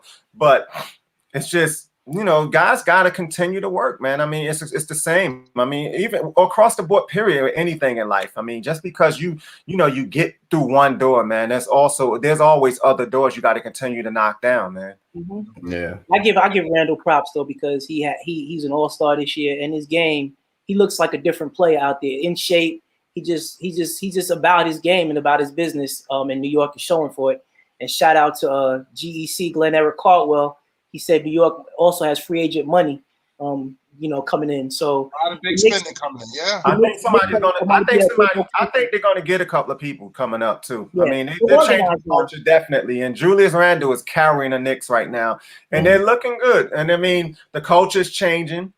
So I think somebody's gonna come there, and it's good. It's good definitely for New York. I mean, yes, it is. Yes, you need the Knicks to be relevant. I mean, I know a lot of people say it, and they always, you know, and everybody's harping that and saying that, man. But you know, even right now, as much as the Nets are doing, and the Knicks are just, they're still right there with them, and the Knicks is not even doing half of what the Nets are doing. They're doing okay. The Nets is way up here, and the Knicks is here, but they're getting talked about just as much because they are the Knicks. Now that New York Knicks brand, along with the Dallas Cowboy brand, two brands that haven't been really successful in decades, really, but still the brand itself and the institutions are very successful. Yeah. Like the New York Knicks is still one of the most, you know, richest brands, companies. The New York Knicks franchise is, you know. And again, it's because of prime real estate, obviously, Madison Square Garden, but still, it's the Knicks brand. You know what I'm saying? But let me quickly segue into something, just to give you a gaming jewel. While we're on the Knicks, I wanted to explain something, or just, you know, talk up a type of bet that we haven't covered before. Again, gaming, that's my specialty. And before I give any type of announcement, I say this is for informational purposes only. And if you have any problems with gaming or anything like that, please consult help. Gambling is anonymous or whomever, but this is for informational purposes only. But this particular type of bet or style of bet is called a money line bet. And the reason why I wanted to segue from the Knicks to this as a good explanation, right now tonight they're 11-point favorite to the Bucks. An 11-point favorite. Obviously, if you bet them on the points, they have to lose by 11 or more for you to lose. But if you bet the money line, meaning them just to win, and that's the distinction of the bet, money line to points, then you get paid plus 400. So that 11 points equates to plus 400. So for every $100 you bet, you get $400 to bet when you bet on the Knicks. And the reason why I wanted to give you guys that information leading up to the NCAA tournament, because that's popular now with the NCAA tournament, you can put in your futures bets as money lines before the tournament to maximize on if you like a particular team. For example, right now you're looking at probably Baylor, Gonzaga, Michigan, and Illinois to be your like number one seeds. So let's say if you the overall number one is probably going to be Gonzaga. So if you bet them now on a future money line bet to win the tournament, it's about plus 250. Okay, you bet someone like Georgetown, it's probably like plus 1,200 or plus So again, this is where you can make your one bet to win it all and get your best odds before the tournament.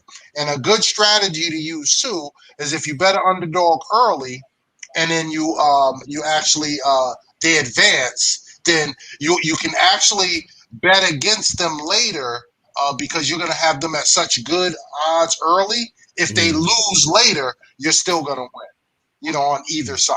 So it's a good way of hedging yourself. Okay. Excellent. Thank you, Cliff. Mr. Spliffington. Yeah. Okay. It was an interesting question too that came up, and I like to bring it up just to get y'all a quick opinion. They had a picture of the Fab Five and a picture of the I saw that UNLV. Yeah, I saw that. And I put it on my little Vines with a couple of college buddies and some other brothers from like adult age, and it was like everybody was arguing UNLV, and I was breaking down the matchups, and I was like, I don't know if it's just is as easy as we think it is. Now I love UNLV, don't get me wrong. I love the Fab Five too. Now UNLV won, so that would separate them because they did win. But it was an interesting question. Yeah, I don't know if I have an answer for that because they were so close. I think. I personally think. KG got that. He represented. That's where I went. I went there, KG. Yeah. Okay. Hey, you can't be mad at the Fab Five, yo. You can't. Hey, my boys. You can't be mad at the Fab Five. Can't be mad at them. They're my boys. Yeah, I love. I love the Fab Five, but I also love them running Rebels too. That was it. That'll be a good. That'll be a tough. That had a nice 2-year run. Fab Five, man. Them boys was tough, man. I told somebody else, like, listen, you put Ray Jackson and Jimmy King on that backcourt, all that length, they shutting all that down because locked down. And Greg Anthony, they didn't get. Greg Anthony ain't getting that off. He ain't getting that off. Locked down. Then I said, okay. Then you put Jaylen on Ogden. You let Ogden. You let that be a loss, right? Left hand, left hand, right? And then you got Larry and Weber. Larry too little. Too little. Grandmama too little, yo. Grandmama, yeah, exactly. Grandmama too little. 6'7" versus 6'10". I don't know. Yeah, man. Larry was fast though. Larry cut slash, and he ain't. Larry had game. Larry was a beast. If we talking Larry before the ACL, we talking about he had mad game. What you need to check is the Larry with a bet or Larry without a bet. Because everybody know that Duke never won that game. That game was so fixed. I don't care. Wow. I know Grant Hill was nice, but you don't make up 38 points as a freshman. I'm sorry. Wow. No. Yeah. I was at Madison Square Garden, the Barclays for the MTV 30th anniversary. And it was the year that J.R. Smith bugged out. And Larry Johnson, grandmama was backstage. So everybody's talking about JR going in on him. How could you lose your mind? How could you freeze? How could you do this? And we all looked at him, and he was like, yo, man, hey, I know how it is. Happened to me. Y'all remember? We was like, oh, wow. But he was real with it. He was like, yo, I froze. Mhm. I don't know, Hey, Wes, I you mean, just said- my boys. I mean, Michigan. Like, see, Webb had a freeze moment, and against North Carolina because they won the year before. They just beat them by 38 points the year before, and then they come back in that semifinal game. And I watched the game maybe 5 years ago again. Mhm. Larry Johnson took jump shots. Stacey Organ was the best finisher in the country. He was hanging out on the 3-point line. Greg Anthony had 3 offensive fouls in that game. George Ackles is in foul trouble. I'm just saying, it was just too many things going on in that game that just did. I mean, Larry Johnson shooting jumpers. Like, why? Why was he shooting jumpers that whole game? Like, Duke had Grant Hill. That's all they had that was different. They still had Leitner. They still had Hurley. They had the same squad. They just had Grant Hill. And it was a 38-point blowout the year before. And it just didn't seem like they was as aggressive as they could have been. Now, Duke played a better game. They had a better strategy. But that team was ridiculous, that UNLV squad. Yeah. And not that I was there, but I will tell you this. When they were that good, believe me, the whole world bet them in Vegas. So your conspiracy theory probably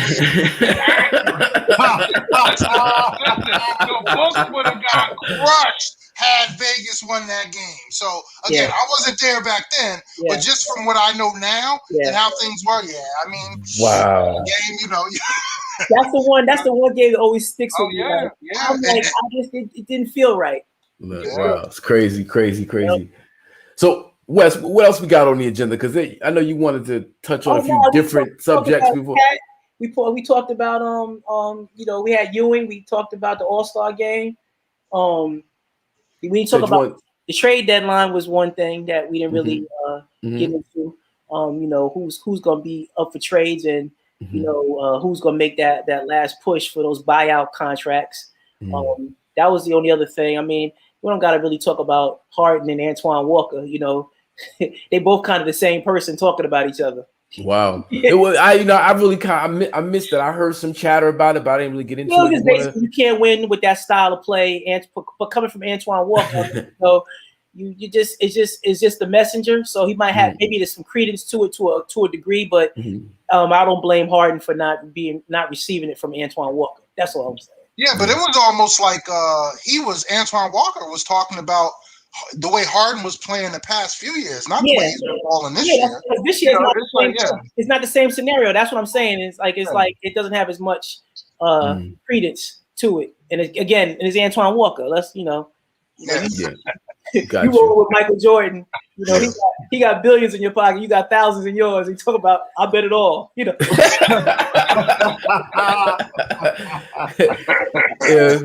Come on, man. Let's not disparage people because that it's an addiction and people have problems. We don't want to. I got Now, wasn't Antoine Walker the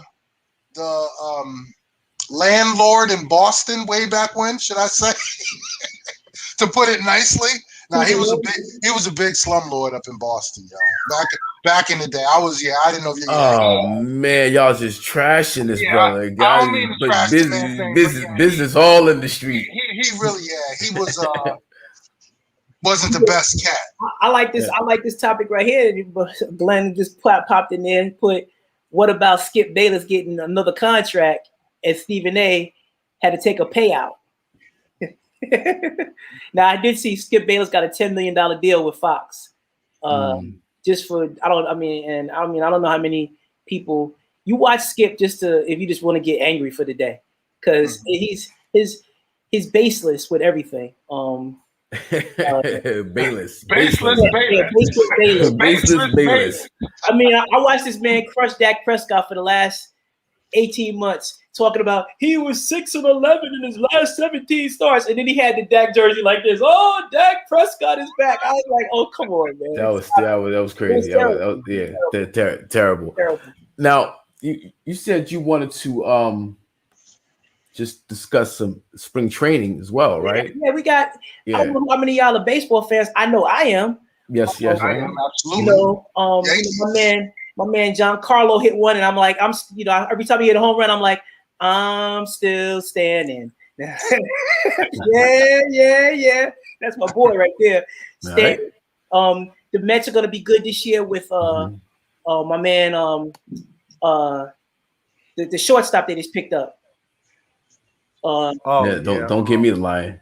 Yeah, I know you're talking about. Lindor. Francisco. Yeah. I expect baseball in New York is gonna be really good this year. I think you got the Dodgers are gonna be good this year. Mookie Betts, brings a lot to the Dodgers still for another year. You got. I just want to see the Astros just play with some fans because I felt like they got over last year. Like this not even playing from. And I live out here, and so they. I don't know how many people know when the Yankees lose a game, historically, they play Liza Minnelli start spreading the news. When they win, they play Frank Sinatra, right?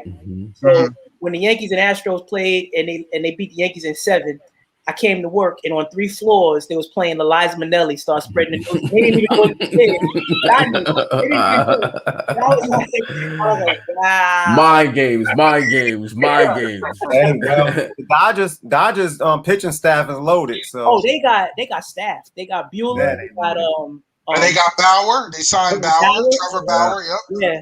You got Kershaw.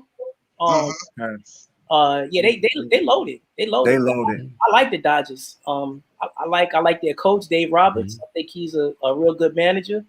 And they got squad. They got a real good squad.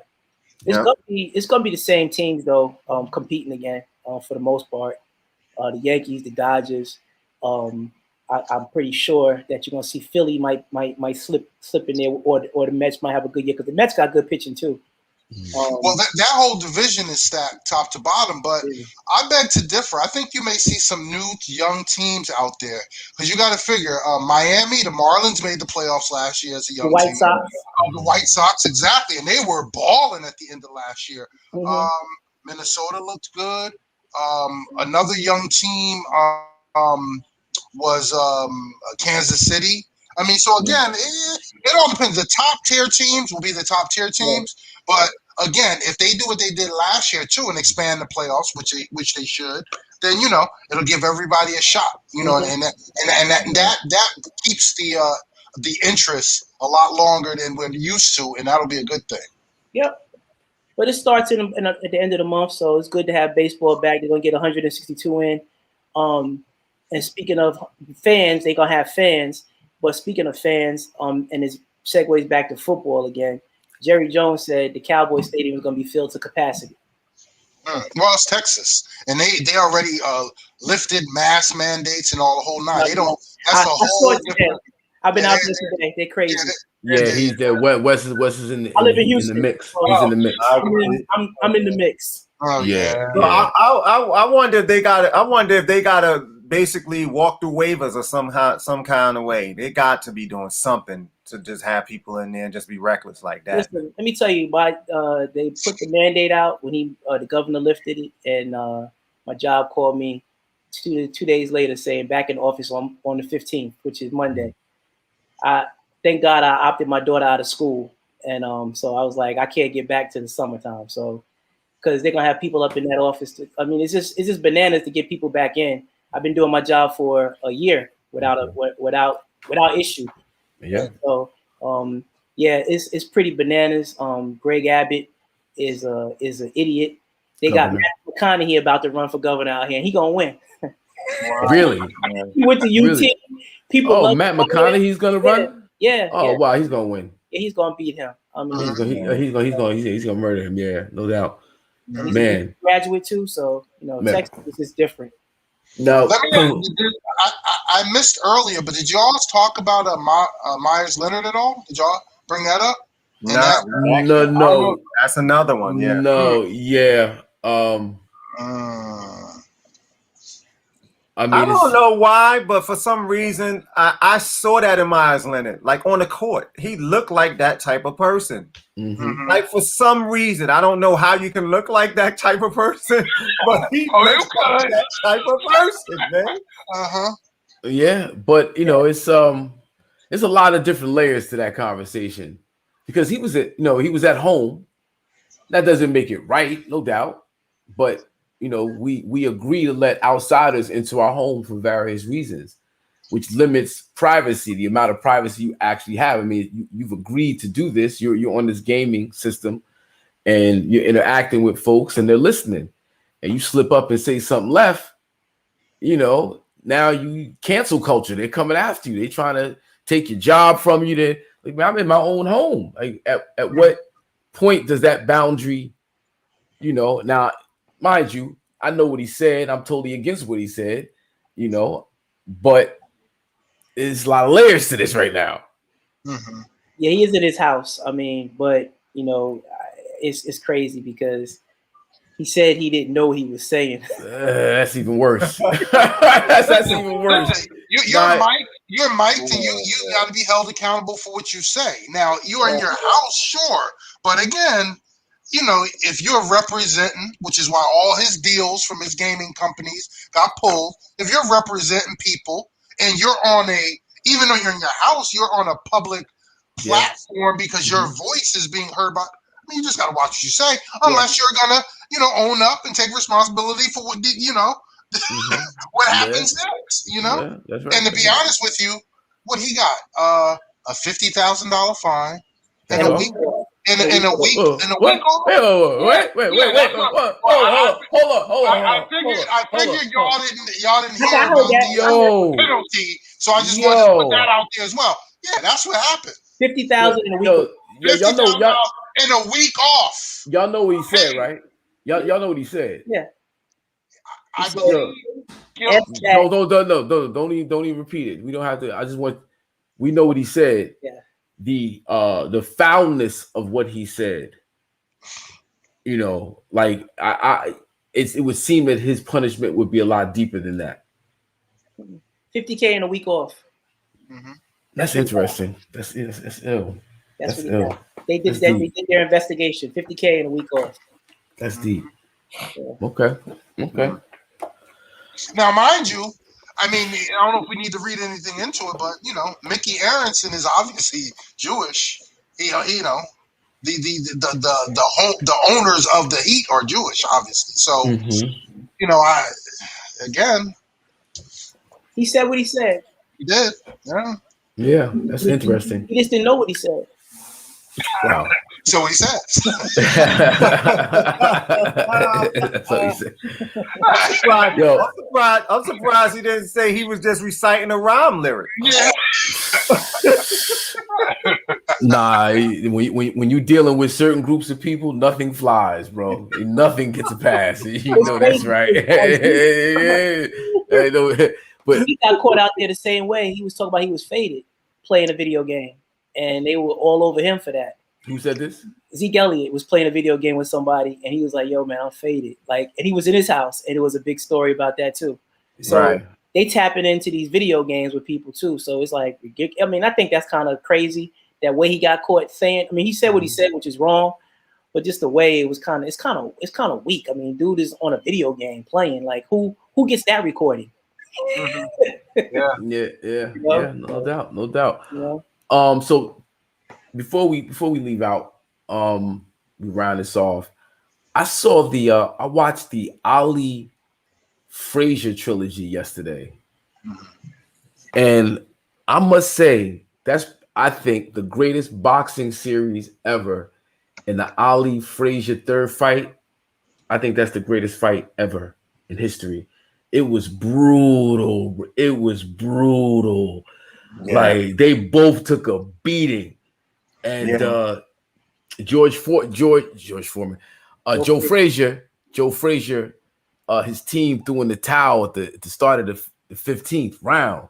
Like, it's the last round, but that 14th round, he got beat just all in his face. It was nasty. So I wanted to get y'all thoughts if y'all ever saw that trilogy, the redo with it touched up and colorized and what have you. Yeah.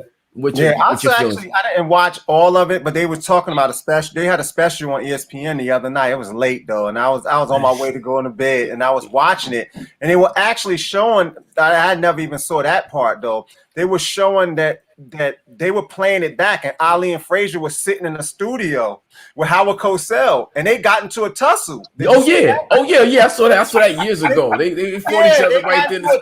Because Ali called him ignorant. Yeah, Ali was like, that's ignorant or whatever, because Frazier got in his face and was like, yeah, you know, you were in the hospital after that fight. Ali was like, I wasn't in no hospital line. I was only in there for a few hours. Joe, don't say that or whatever. He's like, you ignorant. When Joe pulled this earpiece, call it ignorant. Like, what you say? Ali was like, sound, Joe. Sound, Joe. Yo, and then Ali jumped up and put him in a headlock, and they got the tussling. Yo, I was crying, yo. And Howard Cosell is sitting there commenting all of this in the studio. And now Ali grabs Joe, and Joe is tussling, and he acted like, yo. I was just like, yo, this is crazy. But back to the fight, though. I was watching I only watched the first fight that day.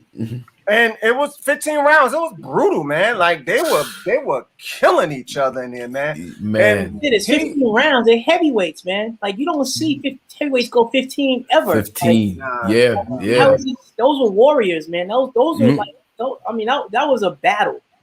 Yeah, and like that. And then watching Joe Frazier looks like early Mike Tyson.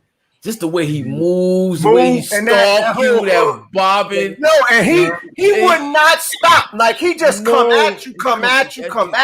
He was, I ain't even gonna front, I love Ali so much. I was just like, me and my wife was watching it, and she was just like, I can't even watch it, He was tearing Ali up, man. That first fight, he was woo.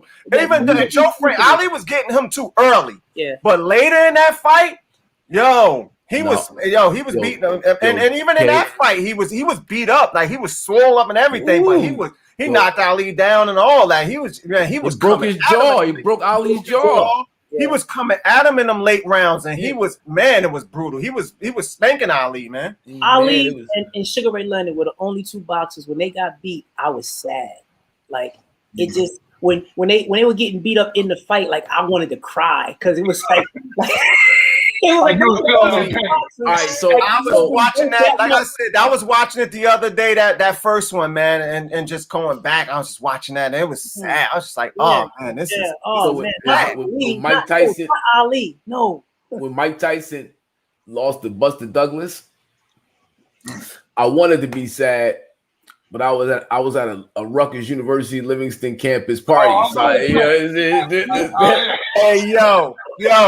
That fight, I had a lot of the fellas over at my house, right? Mike Tyson got knocked out. I turned the TV off and kicked everybody. Kicked everybody out. Everybody get out. That's right. Yeah, bro. Hakeem I was at the same party because DJ Mook said, yo, Mike Tyson got knocked the F out. Everybody was like, stop dancing. I was like, yo, don't turn on Break for Love. Come on. Yeah, it was crazy. It was crazy. Yeah, but yeah, like Hawk said, like you said, Hawk, man, they digitally remastered those fights and they showing them now. And I mean, man, to watch it like those are a sight to see. Those three fights. You really I gotta actually go back. I want to go back and watch them too again. Like I want especially the other two again. Like I said, I only watched the first one that night. It was late when I was watching it, but I want to see the other two because those fights, man, they only get better. Like each fight gets better. Even though they stopped the third fight in the before the 15th round, like I think Muhammad Ali's quoted as saying that he was finna to give up anyway when they threw in the towel. He was like, "Oh my God, thank God," because he thought he was gonna kill him. He thought he was gonna die in the ring. Like it was brutal. We don't see fighting like that anymore. So for all the folks out there, you need to go see that series and then compare to what's going on right now, especially in the heavyweight division. And you can see that heavyweight division has been lacking in boxing for a long time now. Yeah, decades. Fight fans definitely deserve more from what than what they've been giving us. Yeah, man. So I don't know if you guys want to add anything else before we close out. We like almost 2 hours deep. Did a good job. Good job. Good show, fellas. Good show. Yeah. Big shout out to Barbarita Springer. and Essence Bembry, mother of Jayden Springer, and DeAndre Bembry, for joining us. That was a wonderful conversation. Big shout out to all the women who checked in, Sadia, Tasha, everybody else. And of course, also the fellas, Glenn Caldwell, Pearl checked in, Art, Nut checked in. Big shout out to y'all. East Orange in effect, no doubt. We gotta get. Can we have our 4 brackets? Because next Thursday starts I think we got bracketology time. So wow, I don't even want to play myself. We should actually do brackets, so that would be interesting. And I don't even want to play. I don't even want to play myself. So what y'all gonna do is, you guys can do your thing. I'll sit back in the cut and I'll let y'all know what it is before next Thursday. Because I don't even play myself.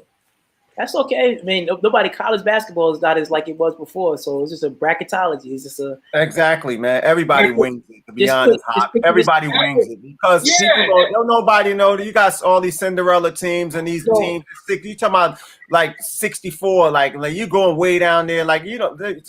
I'm so disconnected. I'm not going to sit here and tell you. I know like players on I don't know anything. I didn't know about half of the teams in it. Okay, all right. And the tournament, they took off a year for the tournament anyway, so you know we all gonna be rusty. It's fair game, man. Trust me. Yeah. So just bring out brackets and be ready for our brackets. That's all. Definitely. Yep. Yeah, that's what we'll do. Hopefully, Iona could get up in there, man. Let's see what they get. Let's see what they got, man. Hopefully, they get in there. I root for them. I'm rooting for RU right now because the last time they was in the tournament, I was in school. So that's a long time. Yeah. Yeah. Also, too, man, I want to shout out everybody out there, man. Too, man. We gotta. I know it's starting to loosen up and it's starting to look better and it's starting to get a little bit better, but we got to still be careful out here, man. We got a couple of guys from around the way who passed away from COVID, and this stuff is still ravaging, man. It's still running through, through this, through the culture and just out here through these cities, through our workforce, through everything, man. And it's still out here, man. So let's just be safe, man. And please, if you are up for a vaccination, get your vaccination, because again, they're saying only right now 5% of African Americans have been vaccinated, as compared to how much we're dying from it. So again, I know people are like real suspicious of it, but again, you want to get vaccinated to protect yourself from serious illness, hospitalization, and death. I think and I think that if you feel like that'll make you comfortable, then go and get it done. Like a lot of people don't feel comfortable with it, but if some people are wary or they feel like that people are pushing them not to do it, but they feel like, an urge to be comfortable by doing it, then, to each his own, So, I mean, I got to say, I'm not even going to front. I'm on the fence. I've been waiting it out, but I'm on the fence, and I'm starting to feel, a little more comfortable with it. I saw the numbers too, like where it said, like, I didn't know what the numbers were as far as African Americans, but I think the total numbers is only at 10%. So I think it's 70. But that's only 10% of the population. Yeah, that's what I'm saying. But only 5% of people being vaccinated are African American, which is crazy. That is crazy. That's crazy. Yeah. Well, I do have information. I get all you guys emails. My wife is in the medical industry, and there's doctors and registered nurses that are talking about the vaccination, different health ailments and concerns that people may have, and it's so far from what you're going to see on mainstream TV. Because it's just real talk. Because she's in the dialysis and stuff like that, and their main goal is to protect their patients. Right. I can tell you that everybody that I've shared is a 45-minute video or 45-minute conference call that they had. They feel a little bit different about it and more comfortable. I mean, I'm an asthmatic, and I'm the same skeptic about they're gonna shoot a placebo in me, and I don't have anything. It's gonna put water in my arm.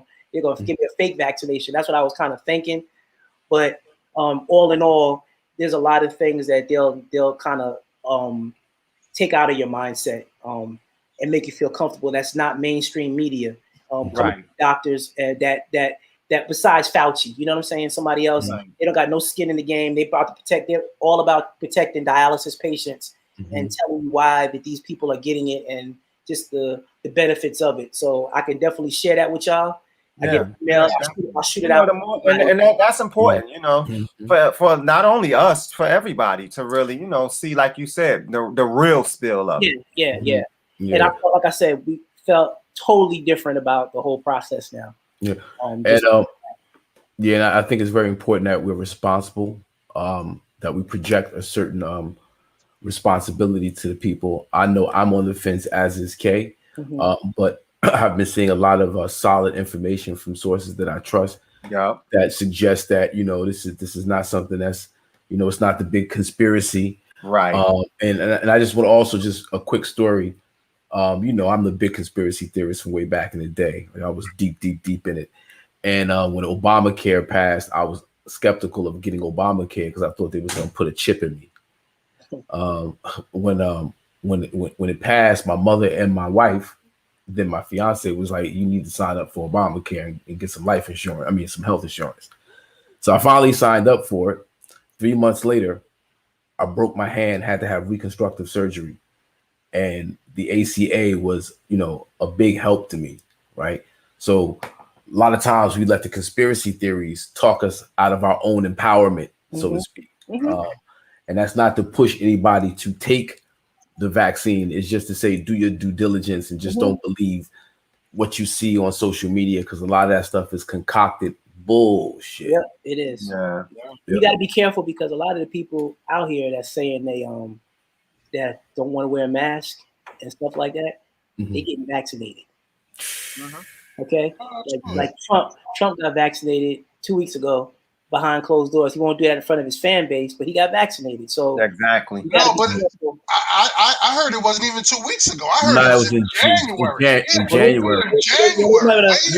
News to and you're talking about after he even had COVID. Exactly. He got it. So it's just like that's the thing. Like what you guys are saying. It's just like, yo, you gotta read between the lines and you know, not just listen to what people are saying. You got to watch the actions of a lot of these people out here, man. And you got to be smart and move accordingly, man. And don't get caught up in your feelings or caught up, like you said, too much in the conspiracy theorist stuff. And like you said, be responsible, man. And at the end of the day, man, like we all, you know, fathers and husbands, you know, uncles and all that, man. And we trying to be here and trying to stay alive, man. We got life to live, man, and, you know, things to do, man, and continue on a whole full life ahead of us to live, man. So whatever makes you comfortable, man, like do what you got to do, man. And let's just be safe out here, man. Get all the rest of that mess, you know. Yeah, absolutely. Yeah, man. So, yo, this show has been phenomenal. Thank you, gentlemen, for helping me, you know, build this out and make it the success that it's been. You know, of course, the homie Wes Henderson, Spliffington, KG, yo, salute. All we do is spark madism. Peace, y'all. Peace, fellas. Peace, fellas.